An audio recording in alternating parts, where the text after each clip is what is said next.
Ayan, mga ka-flasher, nandito kami sa Lakatan Street, dito sa Barangay Batasan Hills, kung saan maghatid kami ng tutulungan ng Serbisyong Bayan ni Tatay Rani. Sino kaya itong maswerteng bibigyan ng ayuda? Tara na po't samahan nyo.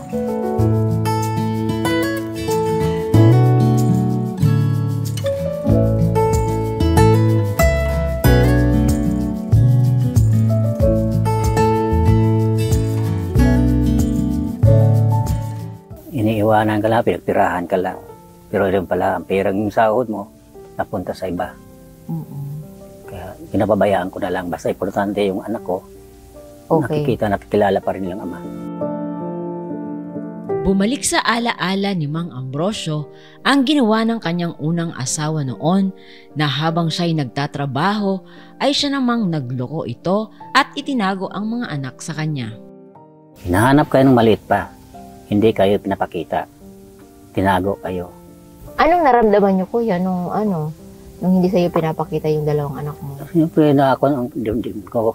Iisip ako kung saan talaga siya nakuhan. Hanapin ko. Kung hindi ko na mahanap, babayaan ko lang muna. Lalabas yan. Hahanapin ka rin. Oo. Hanggang lumaki sila, nagpamilya na. Hinahanap ako. Magaan ang kuhan ko, ramdam, nakita ko sila.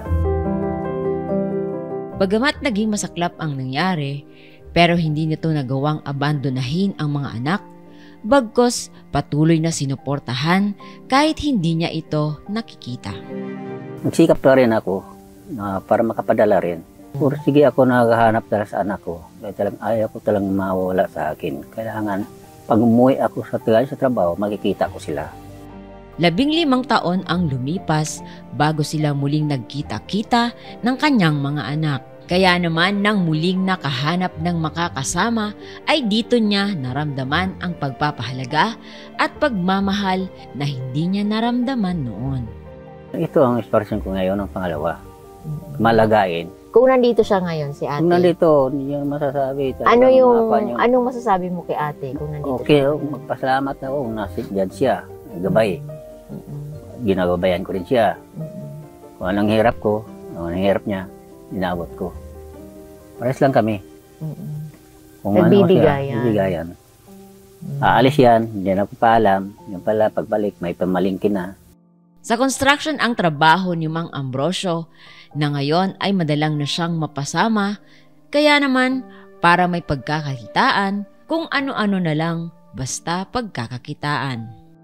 Tapos may mag-alok sa akin na mag-rent ng bahay, ituturo ko para mabibigyan din ako. Para incentive din. Okay. Yun yung sideline ninyo.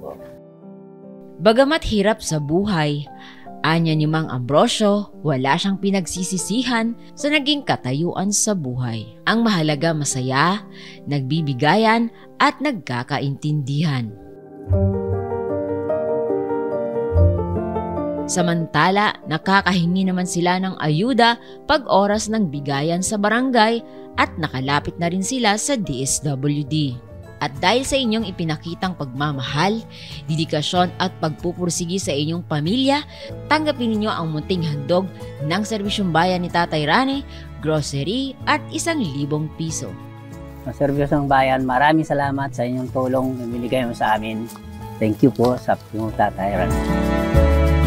Dumaan man sa unos ang pagsasama, kahit na may mga sugat at dumi mula sa bagyo, muling babangon at magliliwanag dahil ang tunay na lakas ay nasa pagtanggap at patuloy na pag-abante.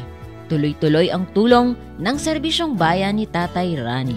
Sino-sino pa kaya? Abangan!